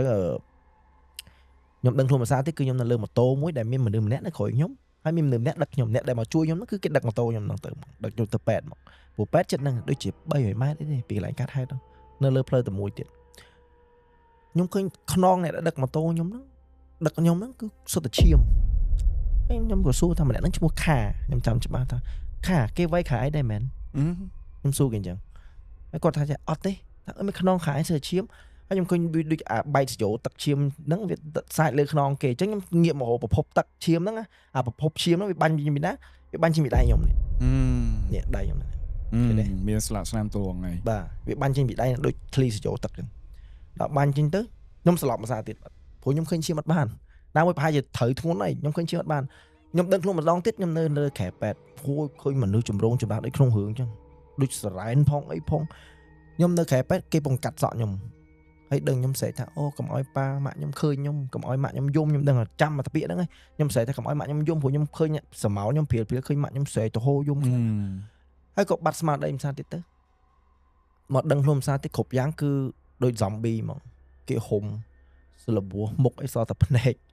ខ្លួនត្រូវឡៃណាខ្លះអីដឹងខ្ញុំដេកលើខែស្តូកបាត់ហើយ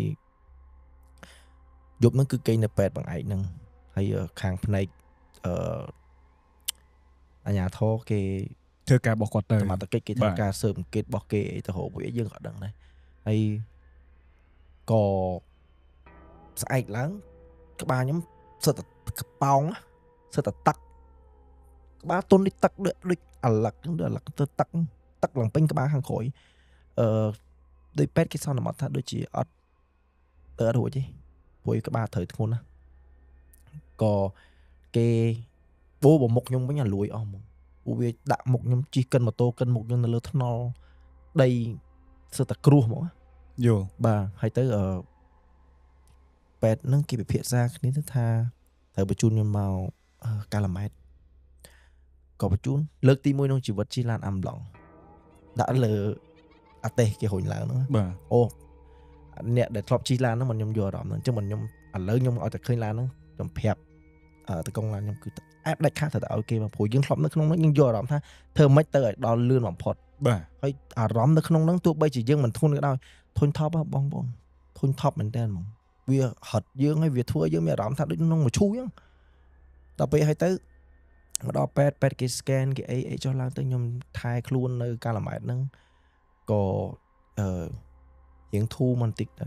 ធូរបន្តិចវាចៃដន្យវាពួកគាត់ក៏សាហាវទៀតគាត់ធ្វើគិតខ្ញុំហ្នឹងវាសល់តែពេលយប់ពីថ្ងៃដែលគាត់ធ្វើគិតខ្ញុំរហូតដល់ថ្ងៃការបងស្រីទី2ខ្ញុំវាសល់តែមួយអាទិត្យទេហើយចឹងក្នុងផ្ទះមិនដឹងធ្វើត្រូវអារម្មណ៍អីខ្ញុំកូននៅក្នុងផ្ទះមានបញ្ហាគ្រោះថ្នាក់សង្គ្រោះមិនទាន់ដល់ជីវិតចឹងហើយតែពេលរៀបចំកម្មវិធីការនៅផ្ទះទៀតត្រូវពិធីការរឿងតុបតែងរឿងរៀបចំនេះនោះទៀតហើយយើងលបួសឡើងសោចខ្លួនហើយបងស្រីដែលជាកូនកំមុំនោះគឺលែងមានអារម្មណ៍អត់ទេហ្នឹង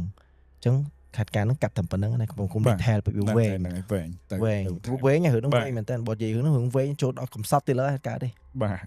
អីវាក្រោយពីជាលបួសក្បាលខ្ញុំក៏ជាមុខខ្ញុំតបៅលបួសទាំងអស់ហ្នឹងក៏វាធូរស្បើយទៅយើងបិទសបកជែកយើងថែខ្លួនអីចឹងកុំត្រូវថ្ងៃកុំត្រូវក្តៅអីចឹងទៅតែវាមានដៃខ្ញុំមួយនេះដែលត្រូវលបួសដៃខ្ញុំមិនចំហៀនខ្ញុំប្រាប់ថាវាធ្លាយជាឈាមហ្នឹងណាវាត្រូវលបួសហើយពេទ្យគេដេមិនចឹងវាប្រហោងហើយវាគេដេទៅវាជាហើយវាហើមក្រហមមកចាជាហើយវាហើមក្រហមមកវិញដៃកដាលខ្ញុំកន្លែងចេះអូ sorry តែរឿងពិតដៃកដាលខ្ញុំកន្លែងនេះគឺខ្ញុំធ្វើត្រង់អត់បានទេយល់វាហើមសាច់អត់ទេដៃខ្ញុំធ្វើលាត្រង់បានព្រោះដៃតែសៃវារត់មកចឹងដែរអូ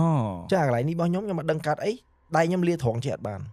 ខ្ញុំបានតែមេដៃចង្អុលហើយនឹងកូនដៃអាពីរនេះខ្ញុំលាត្រង់អត់បានវាទាញទៅតបៅនឹងតឹងហ្មងអញ្ចឹងចង់និយាយថាចេះតើបញ្ហាកន្លែងហ្នឹងពេទ្យនៅពេលដែលគាត់វះគាត់អីគឺក្នុងហ្នឹងអត់មានអីទេគេឃ្លៀសឲ្យអស់ហើយឬមិនដៃខ្ញុំដំបងនៅពេលដែលហ្នឹងគឺសន្មតមកគឺត្រូវដេកគោលអ្នកដែលគាត់2អ្នកបងប្អូនគាត់ជាមួយនឹងក្រុមដៃដល់គ្នាគាត់ដែលគាត់ពុនប៉ងសម្រាប់យើងហ្នឹងគឺគាត់ដំដេកគោបញ្ចូលទៅលើឈើអូយល់ហើយបានយកមកវាយយើងបានណាដូចអាដបងយៈអញ្ចឹងហ្នឹងឯងខ្ញុំយល់បាទហើយអញ្ចឹងទៅវាយយើងចេះតែរងទៅអត់ដោតចូលក្បាលទៅដោតចូលដៃយើងហងប្រហែលយើងហងដោតចូលដៃដោតចូលដៃតបៅខ្ញុំរបួសខ្ញុំហ្នឹងគឺតែមករុនដេកគោហ្នឹងទេបាទពេទ្យក៏គាត់ nhọc tới cái miền vị thi liêng tam vị thi sa pet bọc kế đó cái liêng hai ó tới nhưng cái thà khó đây là biểu đi đã bọc ấy trình một là bỏ một địch nhưng cái thà những đi một địch côn mới chăng cái liêng cái tết nó ấy cái hai ó cột bật bong xì mỏng tới vị chia men vị chất sạch ốc bàn tay vị ham bong để côn phun một chăng để snow đạo chăng vị bong là có hòm hay cái đài thà chẳng đài nó số bia trẻ tết nó được có virus mê độc ấy chỗ này có vì làng bong trên đất có pet cho mơ tiền pet cho mơ hai liêng hai phải tham án này ở miền ấy thế sạch ở lối có miền ấy có miền này vì chia mà đòn tiền ăn miền chlo mơ ấy này ở lời tí toàn này giờ nó chlo mơ vì chia mà đòn tiền vì chia mà đòn tiếp vì làng hai mà đòn tiền tại vì chậm lại đây nhóm nó vì cầm lá cắt ba là cái đá này đây điểm này cái đá nhóm chụp bụi đằng tay niếng nó nhóm cái đá ban có vì ham tiết ba mà em tháo ọt sủ này vô từ thọt đó cho ăn mong thọt film mơ đó cho ăn mong mơ tới miền này vì ăn miền ấy tặng ở miền tặng bong có hòm tiếp bị lăng trong cái co để chinh tủ nhá để bà dương đôi cái hai người ta bà lùi bia đò chứ ở trường tới pet cho tới vì miền hồ tủ mà hồ tủ lùi không pet thằng miền sạch lùi liêng là bố hay sao cho chất đây ta đang thời gian mới tiết thì mẹ chất cứ pet vẹt tầng vào đó để snam vì ni mà đó ní cứ pet vẹt bạc mở mà thà vẹt bạc mở chất mỏng vẹt hay nhóm có làm bay chất hôm nay nhóm tha chặt là năm bạc nhóm coi mơ mà nhóm trong mơ đi kia nhóm tha hay nhóm thôi những đây nhóm biết chia bắt thọt time một feel tiết nhóm từ thọt đó sọc kẹo tiết admin tặng feel đã mà cứ không chăng không sai cứ oi lấy mình ta sai hình chăng thọ là admin cái tech admin xa thì tặng hay cả pe ve thật tăng những hai pe đó chết pe chia sa chung mình tiết chia sa chung mình ở chỗ ba thằng ok đó sai cả hom số hoặc là lấy miên sa pẹ pon để mà vĩnh chia ban bịa tất bảo hòm tiền đúng ở chỗ bỏ vào đó ở lớp bắt pet meta ve tiệt ve hay mơ chẳng tiết ở đấy tiết đây những tiết đằng cá đây nhưng mà tức mà nhóm tha lại thơm thi pet thôi còn tới tầm bây giờ nườm đâu các bạn côn còn ai còn đuổi bây giờ có trong hệ cái còn từ 4 còn cái thật đây nó vì mình chỉ hướng tới từ số ấy thì vì riêng của mẹ nè khổ xa là thấy bây giờ nữa ấy toàn hẳn này tay mình là bút mơ tam pet tới còn ai tụi mình hưởng hộ ta hộ khủng ba trong đó dương việt dương mình từ nẹn chân ấy đó pe vi đôi pet thì thưa ó chất đó chân tới có nhắm tham sa tam pet bàn tay mạng em tha ô có score ôm mui ôm nắng còn nơi còn nơi thưa cai cái nơi chật te nhóm còn thưa mê cai cái diêm klang ở cái nơi chật te nhóm score ôm nông chật những mặt chứa thế em ta ngọt pet cái thọt thấy cái scan hay cái ve sạch cái bạc mơ bên năng thấy ắt chia phóng từ ôm nam mà bị ná đấy tam có tới thà ấy ôm nó bạc cài thà ôm nó bạc cài còn thở chia sao cho nón thì của man bỏ cho nón thì man to cái này bỏ bên và cái phép mong chứ có quật hai quật màu tới quật mà nó quật căn này nhom ôm nó nhom chụp quật đỏ lử hay nhom nó họp ăn quật đỏ lử trôi năm trôi tiên này chứ con mà lên te nhóm mày chun ăn pa chun ấy còn riêng nó đăng con pan căn này nhom hay con vậy thằng có cọ tha chăm sãi con phép hay là bé những một số bạn than ai còn mơ tập bắn đó chăm sãi chăm phép mày tới cái ta con phép bạn nhầm tha giúp nó có tận đa mờ cây cột luôn cột giúp láng nó cột từ mà thị đi dạng mấy có tận đa mờ hay cột chầm bẹ khơi mạc mấy con phép mình bà hay tới đập mà luôn mà dục bà chỉ có ta thử cây cột ấy nắng tam cột đó nè hay nhóm nơi ta hai hôm bao đây nhầm chân từ có tha có hồ khơi mù là hai đây đấy còn có phép liên là chị ấy còn oi có tha tốc pe còn mà ngay có từ Phnom có từ hồ structure xa thiết ấy còn cái dương ở đừng có tập sai xong ấy đợi mà đó khan sải còn oi nhưng mà còn oi địch slực đầm địch slực dương slực cân nhá tại còn vô tổ hụt ấy dương ở đằng Việt Nam học structure bẹ chi á bẹ mà thong chẳng miền tận không hay miền cả slực nó kêu năngประมาณ nó không năng bẹ năng hay còn oi nhóm vô mà ពូនមានមកបិទលើដៃខ្ញុំនេះដៃហ្នឹងវាពងប៉ោងក្រហមហ្មង បច្ចៈពូនខ្លួនឯងដៃខ្លួនឯង ដៃខ្លួនឯងខ្ញុំយកអាស្លឹកហ្នឹងមកខ្ញុំពូនទៅគាត់ថាបើវាស្ងួតអាទឹកក្នុងថង់ហ្នឹងឲ្យខ្ញុំយកមកតប់ទៅឲ្យវាកុំឲ្យវាស្ងួតឲ្យវាធ្វើឲ្យវាខាំជាប់ដៃយើងខ្ញុំក៏ធ្វើតាមគាត់ខ្ញុំដាក់តាមគាត់ថ្ងៃទី1ខ្ញុំដេកជប់ឡើងខ្ញុំមានអារម្មណ៍ប្លែកមកខ្ញុំដេកជប់ឡើងដៃខ្ញុំវាស្បឺតវាដូច ស្រកជាងមុន មែនទេវាអត់ស្រកទេវាដូចមានតយោបឺត អូ វាស៊ឺបវាស្បឺត ដូចសពមានអីសព ដូចមានអី ទាញ បូម ចេញពីខ្លួន ដូចបូម បាទ មានអារម្មណ៍បូមវាដូចញយតិចស៊ឺចេះហើយខ្ញុំក៏ថាអូដូចតឹងទៅខ្ញុំក៏ចាប់ដើមភ័យថានេះវាមិនទៅមុខទៅចង់ថយក្រោយលើដើមហីហើយក៏គាត់ហត់ទៅគាត់ទេព្រោះតែគាត់ខ្ញុំហត់ទៅខុសនេះតែបានគាត់ធ្វើមេការគេអ្នករស់ស៊ីនៅចិត្តហ្នឹងនៅឃ្លាំងហ្នឹង បាទ គាត់ថាអ៊ំដៃខ្ញុំដូចយប់ឡើងស្បឺតអត់ស្រួលថាអើយទៅដាក់គ្រប់3ហើយដាក់គ្រប់មួយអាទិត្យក៏ប្រាប់ខ្ញុំអញ្ចឹងលេងស្រាប់ខ្ញុំបានគ្រប់ថ្ងៃអាជីហ្នឹងគឺយើងអត់ដូរទេណាយើងថែមតែទឹកឯងវាស្ងួតយើងថែមទឹកវាស្ងួតយើងថែមទឹកប៉ែអញ្ចឹងលេងស្រាប់បានដល់យប់ទី3វាបឺតខ្លាំងមែនតើហ្មងវាបឺតខ្លាំងមែនតើវាបឺតខ្លាំងរហូតដល់ខ្ញុំមានអារម្មណ៍ថាខ្ញុំធូរហ្មងដូចអាបោសធ្លាយ យល់ បាទ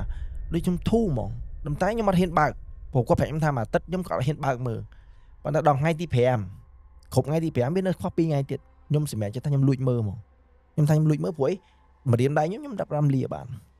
ខ្ញុំលាបានធម្មតាហើយដៃយើងដឹងហ្មងអាមុនធ្លាយយល់ទេវាឡើងមាន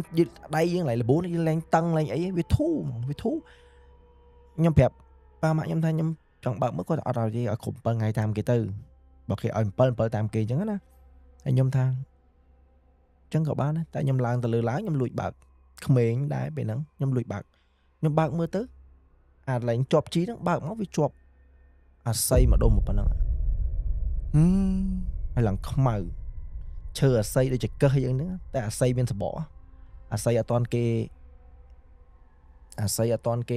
សក់ សក់ បាទ អាស័យមានសបកតែឡើងខ្មៅអាស័យឡើងខ្មៅបែបប៉ុណ្ណឹង មកកន្លះថ្នាំង បាទ បាទ តែប៉ែថត scan មើលអត់ឃើញហើយដែលជីដែលខ្ញុំលីមកហ្នឹងគឺខ្ញុំអ្នកលីខ្ញុំច្បាច់លីហ្នឹងក៏អត់មានអាស័យក្នុងហ្នឹងអត់មានរបស់រឹងនេះគឺវាទុនលបាប់ហ្មង បាទ តែអាស័យហ្នឹងកុំច្រឡំមិនមែនមកដល់ជាប់នៅក្នុងអាជីហ្នឹងឯណានៅមុខលើបំផុតហើយនៅខំជាប់សាច់ឡើយប៉ុន្តែវាដែតមកដូចសាច់យើងបុកជាប់អាស័យហ្នឹងវានៅអត់តល្បេះចេញពីសាច់ឡើយ នឹងឲ្យយល់ ដឹងវារត់ចេញពីណាមិនដឹងគេបូមពីណាមិនដឹងផ្លូវក្នុងយ៉ាងម៉េចយើងអត់ដឹងតែជាអ្វីដែលប៉ែត scan 3ដងហើយអត់ឃើញ មានប៉ែតនៅខេត្តខ្លះចង់បន្លាចខ្ញុំថាដៃនេះមិននៅតែលួយកាត់ដៃនឹងចោលម៉ាក់ប៉ាខ្ញុំស្លុតហើយខ្ញុំថាអូអត់ដៃចប់ហើយដល់ពេលខ្ញុំឃើញអញ្ចឹងខ្ញុំសម្រេចចិត្តបេះហ្មងខ្ញុំបេះទៅខ្ញុំបេះអាស័យនឹងចេញហើយវាធូរដៃខ្ញុំលាមរៀមបានទាំងអស់ដៃខ្ញុំឡើងឈឺខ្ញុំចុចអញ្ចេះក៏អត់ខ្ញុំចុចមិនក៏មកសេរីអត់ឡើងចេះឈឺហ្មងពីមុនខ្ញុំចុចសគាហ្មងខ្ញុំចុចមិនក៏អត់ខ្ញុំចុចមិនក៏អត់ឈឺខ្ញុំថាអូដៃខ្ញុំអមកអឡើងយំហ្មងអឡើងយំហើយទៅខ្ញុំខ្លាចស្នាមមនុស្សខ្ញុំស្រឡាញ់ស្អាតខ្ញុំខ្លាចស្នាមខ្ញុំខ្លាចផ្លែព្រោះដៃខ្ញុំលបួសសាហាវ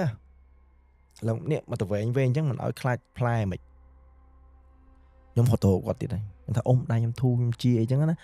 ដល់ពេលហើយខ្ញុំថាអូខ្ញុំខ្លាចស្នាមខ្ញុំខ្លាចវាផ្លែដោះសាច់ឡើង នឹង ឡើងមកលើអញ្ចឹងណាក៏គាត់ថាចេះញ៉ាំក្តាមថ្មអត់ខ្ញុំចេះញ៉ាំតាទៅទិញក្តាមថ្មឈ្មោលគាត់មកក្បាលមកហើយស្ងោហូបខ្លួនឯងហើយទុកទៅតាគៀបឲ្យគាត់បានហើយអាតាគៀបក្តាមធំហ្នឹង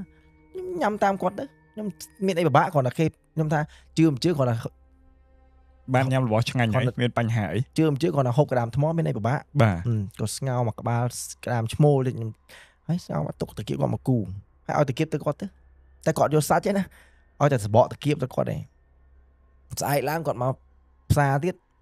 គាត់មានទឹកមកថង់ដដែលទៀតណាតែខ្ញុំដឹងថាទឹកហ្នឹងធ្វើចេញពីសបកក្តាមហ្នឹងហើយវាក្លិនស្ដាមក្តាមហើយវានៅកតិចក្រហមតាមអាក្តាមស្ងោសបកក្តាមយើងអាថ្មក្តាមវាហ្នឹងទឹកហ្នឹងគាត់ថាដាក់កូនជក់មួយលាបទឹកកន្លែងដបៅហ្នឹងលាបហងថ្ងៃទៅខ្ញុំលាបតាមគាត់ទៅទឹកខ្ញុំលាបទៅអស់ទឹកហ្នឹងដៃខ្ញុំក៏អត់ផ្លែដែរគ្រាន់តែវាមានស្នាមមុខក្បិតវះតែឲ្យផ្លែអត់ផ្លែទេ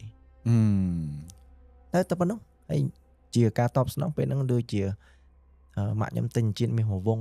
ឲ្យគាត់អរគុណគាត់ទល់រងថ្ងៃហ្នឹងគាត់នៅតែអត់ប្រាប់ថាហេតុអ្វីទើបមិនមានឈើនៅក្នុងហ្នឹងឬក៏គាត់អត់អាចនៅពេលដែលគាត់ដើរគាត់ឃើញហេតុបែបណាវាបែបណាគាត់អត់ប្រាប់ទេឬក៏មិន ខ្ញុំអត់ដឹង ខ្ញុំអត់ដឹងដែរខ្ញុំអត់តែពេលហ្នឹងគឺខ្ញុំ focus ទៅលើតែតបៅខ្ញុំធូរឯងព្រោះខ្ញុំរ៉ាំរ៉ៃមួយដៃហ្នឹងដូចថារឿងហេតុកើតឡើងតាំងពីខែ11វាអ៊ំទូកវាឆ្លងចូលឆ្នាំថ្មីហើយគ្រឿងគ្រប់យ៉ាងចប់មុខខ្ញុំសឹងបាត់ស្នាមអស់ហើយក្បាលខ្ញុំជាអស់ហើយដៃជើងខ្ញុំធម្មតាអស់ប៉ុន្តែនៅសល់តែដៃហ្នឹងមួយខ្ញុំធុញនឹងដៃហ្នឹងគឺវាអត់វាធ្វើទុកបុកម្នេញវារ៉ាំរ៉ៃហ្មងវាអត់បាត់បាទហើយមិនមែនអត់ទៅពេទ្យថត scan film មិនចេះតិចដល់ថ្នាក់អត់អស់ចិត្តទៀត feel គេមើលថាអត់មានហើយអត់អស់ចិត្តទៀតពេទ្យទាញកបិតវះដើម្បីហែកមើលទៀតវាអត់មានបាទវាអត់មានអីទាំងអស់ចុះកន្លែងហ្នឹងខ្ញុំបើកវងចោតតិចទៀតនៅពេលដែលគេចោះទៅចាប់បុគ្គលដែលបង្កហេតុគេក៏ជារឹបអស់នៅអាវុធដែលប្រើប្រាស់ឲ្យត្រូវហ៎អត់ទេគេចាប់ពួកគាត់ហ្នឹងគឺពួកគាត់ទៅដល់ទេហិងខ្លួនហើយអញ្ចឹងបាទអត់មានអាវុធស្អាតអស់ហើយលេងខ្លួនស្អាតអស់ហើយលេងខ្លួនស្អាតប៉ុន្តែរឿងហេតុដែលចៃដន្យគឺហេតុអីបានគ្រប់គ្នាសន្មតថាគាត់ទាំងខ្ញុំទៅដល់សង្គ្រោះមិនទាន់ពងតែកាត់សក់ដេក្បាលនៅពេទ្យហ្នឹងគឺគាត់ទៅចូលមើលយើងនៅក្នុងទីពេទ្យដូចព្រួយបារម្ភពីយើងដូចក្នុងនាមអ្នកចិត្តខាងអញ្ចឹងដូចរបៀបនេះរបៀបដូចសម្លាប់ហើយមកមើលឃាតករមកមើលយើងវិញអញ្ចឹងដើម្បីបំបត្តិការសង្ស័យប៉ុន្តែវាចៃដន្យត្រង់វាមាន click មួយដោយសារបងស្រីខ្ញុំហ្នឹងគាត់ចិត្តការមិនអញ្ចឹងសម័យមុនចិត្តការគេមានប្រឌិតរូបថតធំដើម្បីដាក់មុខក្នុងការចេះហើយអារូបថតហ្នឹងគេផ្ញើមកពីពេញទៅបងស្រីទី4ខ្ញុំគេថាវ៉ាន់ហ្នឹងមកដល់ហើយអញ្ចឹងគាត់ក៏ជិះទៅយកគាត់ជិះទៅដឹកសុំរូបថតហ្នឹងហើយតាមផ្លូវមកហ្នឹងវាចៃដន្យពួកវាដែលធ្វើឃាតខ្ញុំហើយហ្នឹងវាជិះផ្លូវលើផ្លូវហ្នឹងកិច្ចខ្លួនហើយបងស្រីខ្ញុំជិះតាមក្រោយឃើញខ្លួនវាសិតតែឈាមដែរបងខ្ញុំគាត់សន្មតថាពួកអានេះចំសៀតនឹងវាទៅវាយអាណាខ្វៃគ្នាមួយអាណាគេទៀតតែអត់ដឹងថាតាមពិតវាទៅតែដាក់បងប្អូនប្រុសខ្លួនឯងហើយទេអញ្ចឹងក៏គាត់ចាំមកគិតសាវិញថាអត់ទេសន្មតថាពួកវាហ្មងដល់ពេលសន្មតថាពួកវាសមត្ថកិច្ចអីចុះឡើងគេទៅស៊ើបអង្កេតសួរអីចុះឡើងទៅចាប់បានដូចជាតា4ទេមេខ្លោង2បងប្អូនបង្កើតគ្នាឯងនោះដែលចិត្តខាងនោះហើយគាត់មានបតិគ្នាគេមក4តែយើងចាប់បានតែ2ទៅគឺខ្ចាត់ព្រាត់ហើយនឹងទៅដល់ហ្នឹងហើយរត់ទេនិយាយជារួមមកសាច់រឿងនេះវាគួរឲ្យចាប់អារម្មណ៍ត្រង់ថាហេតុអ្វីទើបបានមានហេតុអ្វីមានកតិចអស័យនៅហ្នឹងព្រោះបើសិនជាខ្ញុំមិនជឿគាត់មិនបានហ្មងដោយសារអីអារឿងដៃហ្នឹងដោយសារអីគឺយើងធួនៅគឺថាចង់ទឹកភ្នែករងហើយវាធុញហ្មងហើយយើងអង្គុយតែគិតអាពាក្យពេទ្យថាពាក្យពេទ្យខ្លះគាត់និយាយថាកាត់ចោលបើនៅតែលួយជាលួយបើកមើលដៃហ្នឹងនឹងកាត់ចោលយើងអង្គុយចាំហ្នឹងហ្មងហើយវាធុញយើងមនុស្សយើងដូចដឹងស្រាប់ថាគ្រាន់យើងមានបញ្ហាអីបន្តិចយើងដឹងខ្លួនឯងអត់ស្រួលយើងអូសស្អាប់យើងធុញអាទូចតែគ្រាន់តែអូខេលេបទឹកមាត់ឈឺកអីយើងធុញចិត្តងាប់តែតោះមកដៃយើង5រៀមយើងកម្រើកបានតែ3អា2នេះធ្វើឲ្យដេកយប់ឡើងត្រូវរស់នៅជាមួយនឹងអារម្មណ៍តឹងរហូតហើយពេលជាអណាពេលវាជាចិត្តសាច់ដបងពេលជាហើយម្ដងលើកគ្រប់ពេលទាំងអស់តែវាជាអបំផុតតែបាន3 4ថ្ងៃក្រោយពេលចាប់ដើមហើមហើយឡើងក្រហមនឹងតឹងហ្មងហើយធ្វើមិនអត់បាត់ដល់ទីចប់បើកពេទ្យថតអស់ហើយបើកឆូតកបិតបើកមើលខ្ញុំឃើញដល់ឆ្អឹងសឆ្អឹងដៃខ្ញុំនេះខ្ញុំឃើញទាំងអស់ហ្មងអត់មានអីទាំងអស់ក៏ដេចិត្តទៅវិញហើមទៀតប៉ោងទៀតហ្នឹងហើយមកជាទៅលើរឿងអបិយជំនឿទៅមកជាទៅលើរឿងទឹកជីមកទឹកស្លឹកខ្មែរយើងស្លឹកឈើខ្មែរយើងហ្នឹងមកស្បោងហ្នឹងតែប៉ុណ្ណឹងហើយ5ថ្ងៃនេះបើសិនជាបិទទៅ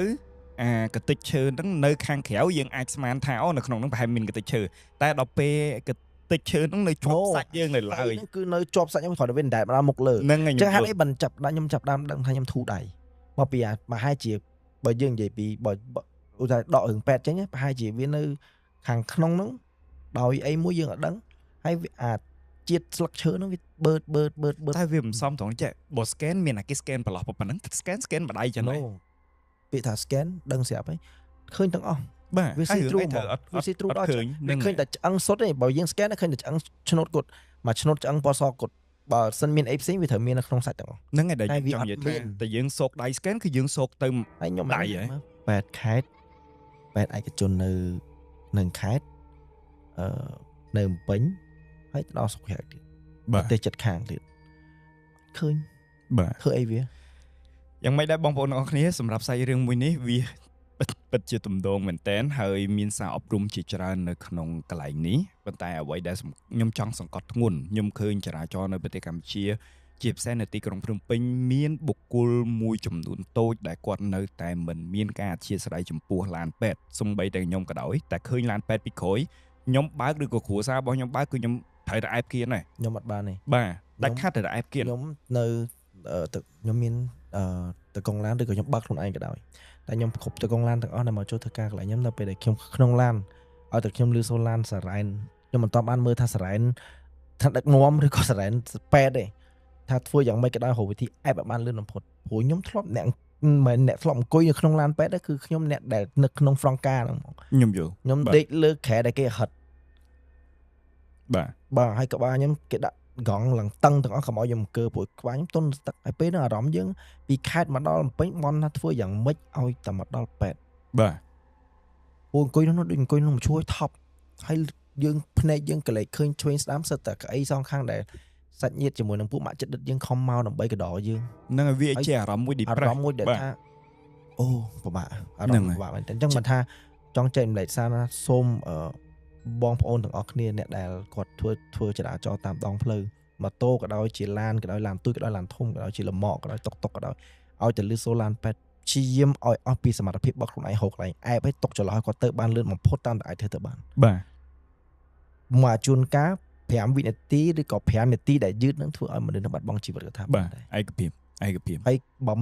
មិនពាក់ព័ន្ធនឹងបាត់បង់ជីវិតក៏ដោយការឈឺចាប់នៅក្នុងអារម្មណ៍គាត់ជាមួយនឹងការទន្ទឹងរង់ចាំគ្មានអីអាចទិញបានគឺវេទនាណា បាទ ហើយសំលេងសារ៉ែនហ្នឹងអូខ្ញុំប្រាប់ បាទ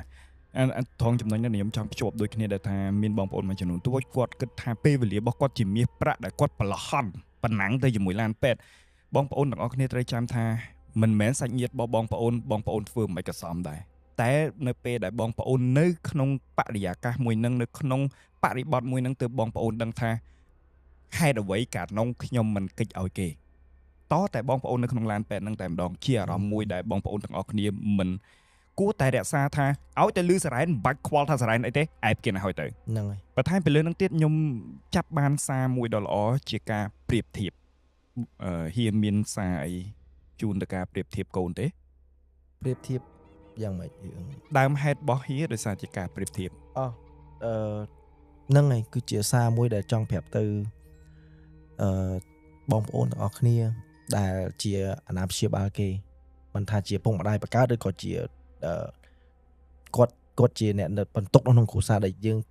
ដើរតួជាអាណាព្យាបាលគាត់ដែលយើងមានសិទ្ធិក្នុងការនិយាយជាមួយគាត់ដែលយើងមានសិទ្ធិក្នុងការណែនាំគាត់មានសិទ្ធិអប់រំព្រាមបដៅគាត់ខ្ញុំជាបទពិសោធន៍របស់ខ្ញុំហើយខ្ញុំមើលមកតើក៏វាជារឿងត្រឹមត្រូវដែរពីពួកអីមិនគួរណាចង់បដៅកូនចង់បដៅប្អូនចង់ណែនាំអ្នកក្រមបន្ទុករបស់ខ្លួនឯងគឺមិនគួរណាយកគំរូអ្នកដតីយកមកប្រៀបធៀបទេធ្វើឲ្យគាត់មានអារម្មណ៍ថាវាអាចមានភាគរយតិចដែលគាត់ស្ដាប់ហើយគាត់ចង់ទៅធ្វើគំរូល្អតាមតែភាគច្រើនគឺគាត់ធ្វើក្រៃទៅជាកំហឹងឬក៏គាត់មានអារម្មណ៍ថាធ្វើមិនក៏មិនត្រូវចិត្តធ្វើមិនក៏មិនល្អតតែអាមួយហ្នឹងមិនល្អអញ្ចឹង បាទ អញ្ចឹងយើងមានវិធីច្រើនក្នុងការណែនាំគាត់យើងមិនបាច់ដោយឧទាហរណ៍មិនបាច់ចាំយកបកគោលណាមួយមកជាគំរូទេហើយមិនបាច់យកគាត់ទៅប្រៀបធៀបណាគេឲ្យគាត់ប្រៀបធៀបជាមួយខ្លួនឯងគាត់ធ្វើមិនឲ្យគាត់ប្រសើរជាងអ្វីដែលគាត់បានធ្វើខុសពីម្សិលមិញស្អែកហ្នឹងគាត់ធ្វើឡើងធ្វើរឿងហ្នឹងខ្ញុំគិតថាប៉ុណ្ណឹងល្អហើយ អូខេ ហើយយើងកែតម្រូវគាត់បន្តទៀតដើម្បីឲ្យគាត់ខ្លាយទៅជាខ្លួនគាត់មួយដែលថ្ងៃស្អែកល្អជាងម្សិលមិញ បាទ ម្សិលមិញល្អជាងម្សិលមិញ អូខេចឹងនេះគឺជាសាររបស់ហ៊ាមានពាក្យអីមួយម៉ាត់ទៀតតាក់ទិនមួយរឿងអបិយជំនឿទេ រឿងអបិយជំនឿដូចជាផ្ទាល់ខ្លួនរបស់ខ្ញុំគិតថាសម្រាប់ខ្ញុំគិតថាគួរតែជឿខ្លះ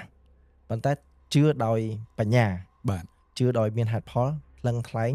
ហើយជឿទៅលើថាតើព័ត៌មានដែលយើងបានហ្នឹងមនុស្សហ្នឹងគួរឲ្យជឿដែរអត់ បាទ មិនមែនថាអូអ្នកណាគេនិទានពីណាមកក៏ជឿយកជាការក៏បានហៅថា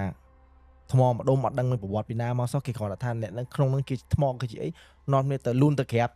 ទៅចំណាយពេលវេលាមួយហ្នឹងក៏វាមិនមែនជារឿងសមហេតុសមផលដែរ បាទ ហ្នឹងហើយចឹងមិនថាជឿបានអបិយជំនឿគួរតែជឿខ្លះដែរប៉ុន្តែជឿដោយបញ្ញា បាទ ហ្នឹងហើយ អូខេអរគុណមែនតើសម្រាប់បុគ្គលដែលរវល់ពិបាកនឹងហៅមកនៅក្នុងថ្ងៃនេះ season ទី3មក season 12 episode អស់24 episode ទៅតែ season ទី3នេះទេដែលអាចអញ្ជើញគាត់មកបានហើយវាជាកិត្តិយសមែនតើអរគុណមែនតើសម្រាប់ការចំណាយពេលដ៏មានតម្លៃជាមួយនឹងកម្មវិធីជាអ្វីជាមួយនឹងប្រិយមិត្តទាំងអស់គ្នាសម្រាប់សាច់រឿងរបស់ហៀទាំងមូលបើសិនជាអ្នកទាំងអស់គ្នាមានមតិបែបណាសូម comment នៅពីក្រោម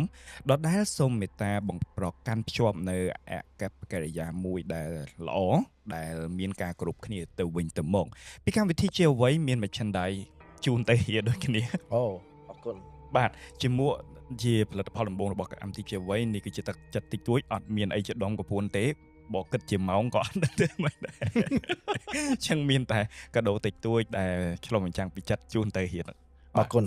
ខ្ញុំអ្នកចូលចិត្តពាក់មួកស្រាប់ អូ អី ខេ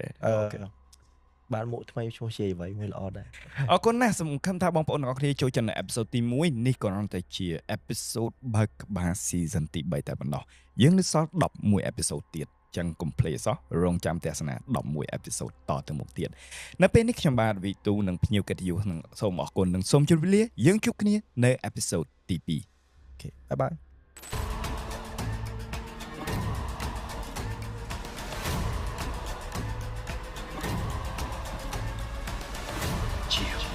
លៀនហើយមែនទេនេះណែមីកូហ្គាហ្គា